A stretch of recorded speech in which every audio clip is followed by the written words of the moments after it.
Pourquoi le secteur du jeu vidéo va si mal? Assis-toi, prends un verre, je t'explique.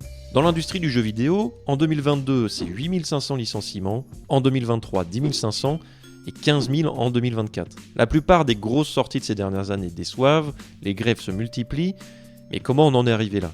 Eh bien tout d'abord, si on regarde du point de vue des joueurs, on peut parler du prix des jeux. Il y a quelques années, un AAA sortait à 60 €, mais aujourd'hui les dernières grosses sorties sont à 80 €, voire même 90 € pour le dernier Mario Kart. En gros, à chaque fois qu'un studio monte le prix de son jeu, tous les autres s'alignent dessus. Et avec la sortie de GTA 6 qui pourrait possiblement être au doux prix de 100 € quand même, on peut redouter que cela devienne le nouveau standard pour le reste de l'industrie. Tout cela arrange presque les jeux vidéo dans la case produits de luxe, les joueurs choisissent plus leurs jeux et du coup ils achètent moins. Mais vient un deuxième problème, le temps.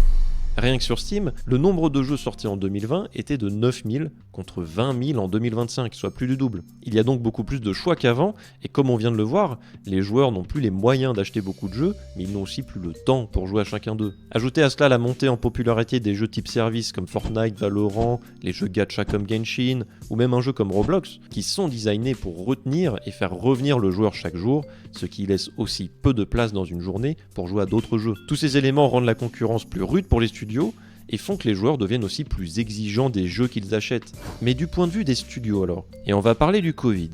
Faut bien comprendre que le Covid ça a été le Graal pour les studios de jeux vidéo. Les gens sont confinés chez eux, ils se font chier, donc ils jouent. Ajoutez à cela les aides données par l'État pendant cette période et vous obtenez une croissance jamais vue. En 2020, le chiffre d'affaires mondial généré par le secteur a augmenté de 12% par rapport à 2019.